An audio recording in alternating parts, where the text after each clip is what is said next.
everyone. Today we are gonna do a topic called skin. It comes under biology subject, and today we will understand what are the parts of skin, and also I will make you understand by doing some question and answer together, so you get what is skin. And basically, this all question would have been come in your mind before, that why is this and why is that. So we'll do that later, but first of all we are going to see what are the parts of skin. So basically there are three main layers of the skin. One is epidermis, as you can see this much. Then the other is dermis, which covers this whole area, and then it's hypodermis at the bottom, which contains fat cells. Now, in epidermis, we have polar sweat gland, which is right over here, and we also have hair shift that you can see. And epidermis is the only layer that we can see. Under it, we can't see anything.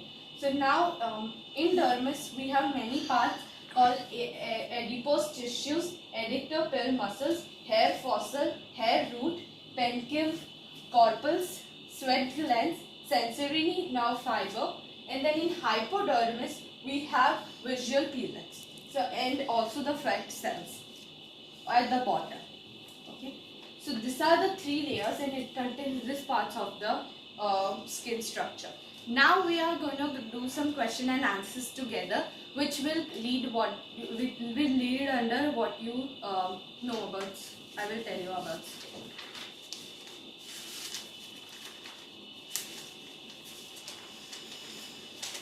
So, first question is, how much skin do I have on my body? So, on every body, you can say every human body. So, on an average, an adult human being has about 2 square meters of protective skin. At places, skin is thin as 1 millimeter, and other places it can be thick as 5 millimeter. So, at the places like lips, skin be thinner as 1 millimeter, and like feet and our palms has thick, because it has to prevent heat and cold from it more. So, for example, I can give you, when you drink tea, hot tea, maybe that tea will not hurt you when it's spilled on your feet part, but it can burn your lips, absolutely burn your lips, because the skin is thinner there. In a palm and feet, skin is thicker at that point. So, yeah. When I play a lot, why does my face become red? One more question on color. Why does people have different colors of skin? So, as you know, when we do something very physical, we play football or do something very physical which involves a physical strength, which leads to sweating also. So basically, the red tomato face is to cool down your body, rush into the throat, away the heat inside. As the blood flows to my surface, you get red faced. So basically, the flowing of blood increases, and that's because your face becomes red when you are doing something physical activity and you are involving your strength into it.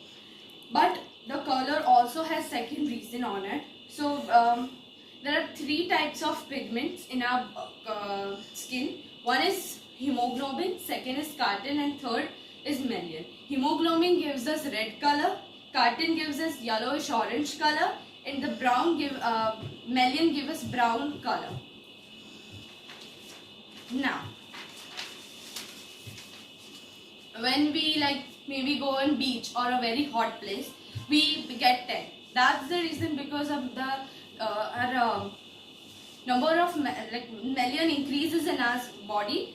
That is because to prevent us from a heat. So melanin is increased by in our body, not because of sun, because it has to increase for us for the safety. So tanning is nothing related to sun, but melanin increase can lead to tanning. Now, over here, this all is, for the upper skin. Now let me explain you in a short what is epidermis. Skin is made up of 2 layers.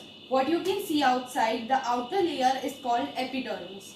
It is as thick as paper on which you can normally write. The epidermis is made up of millions of small particles called cells. Now, why do we sweat? Reason of sweating. So basically our normal body temperature is around 37.2 Celsius in Fahrenheit. We can say 98.4 Fahrenheit. So sweating is because that sweating mostly happens when you are having a physical activity, when you are running or doing whatever. So basically that because your body temperature increases. Maybe it's 38.2 something Celsius, but it should be 37. So because of it, we have poles on our skin, as you can see this on our poles, which opens up like windows and prevents, like, so they open the poles and allow sweat oozes out of that. So that is because our body to cool down our body temperature and keep our normal body temperature.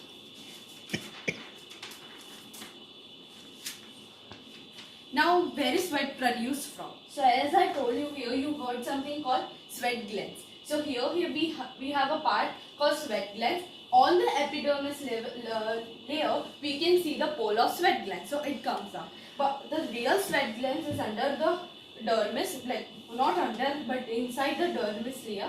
So it's over here. But the pole of sweat glands comes in the epidermis, so sweat can ooze it out from it. Now, why sweat also carries out the waste from our body as well as the heat.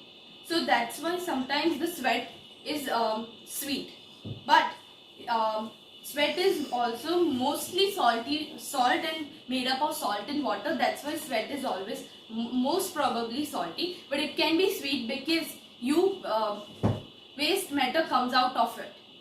So that's why. Now let's see what is the dermis layer. Well, below the epidermis, it's another through the elastic layer which contains tiny sweat glands, blood vessels, nerves and hair roots called fascicles. This layer is the second part of your skin, is called dermis. It contains the layer of fat which also provides the warmth. In the places where there are bone joints like knee or elbow, the dermis is thin as it to be flexible when the joints are bent. However, in the places where there is lot of function or pressure like the soles of feet and palm of hand, the dermis happens to be thick. Right now I said that lips has thinner dermis. Now skin is not thinner, just the layer of dermis is thinner. In the palm and feet, the layer of dermis is not thinner as the thinnest in lips.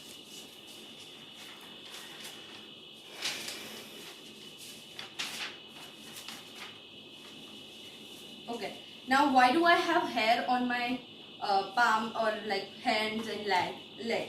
So basically reason from it, hair provide us a safe, a shield kind of, because it doesn't enter allows enter the bacteria in your body from the poles. As I said, you sweat come out of a pole, so there is some connection out to in. So hair are for not getting interact with bacteria, that bacteria can't enter because of hair. Now when you do the laser treatments on your hands, that's because your hair from this, you can see this is called hair root, the hair is taken out from here. So then it maybe leads for chances that bacteria can enter your body by the pole.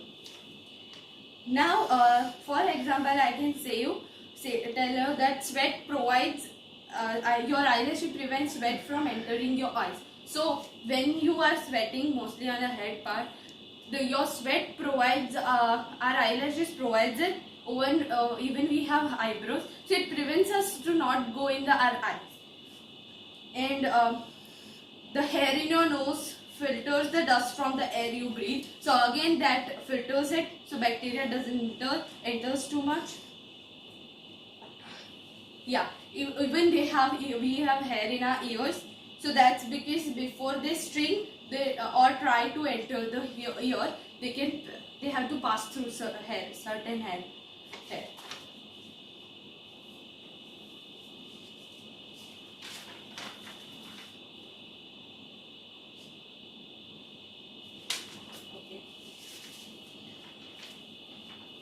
Now, as you know that snakes shield their skin. They have like something like this. They shield their whole skin like this. Whole, you can see that.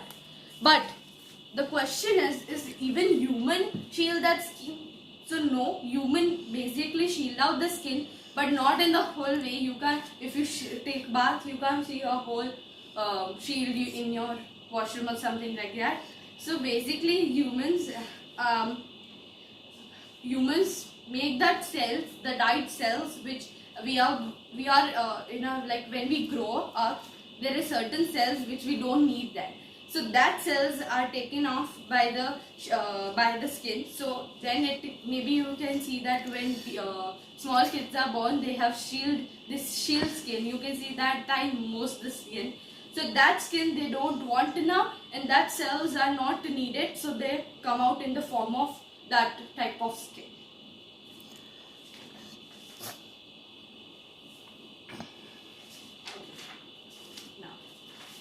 You would like even the fingerprints of us fingerprints are part of skin. So fingerprints are, every human being has different fingerprint. Maybe like in world, maybe 2 or 3 fingerprints are same, but mostly fingerprints are different. So that's reason of that fingerprints is used in identify each person, identified of each person. That's a sign of finding someone, or that can be lead to investigation or something like that. Yeah. Now let's come to, you have seen your grandparents having old and wrinkled skin. Now what's the reason of that? So old people have thinner and less elastic skin than younger people, because they loses their protein development in their body and in their olden age. So that time the continuous flexical muscles also leaves depend on the lines on face. The wrinkles on your face and lines on your face leads to because your protein that's stop producing, and then your skin get wrinkled. Even skin needs protein to be active. So at that time you have wrinkled skin.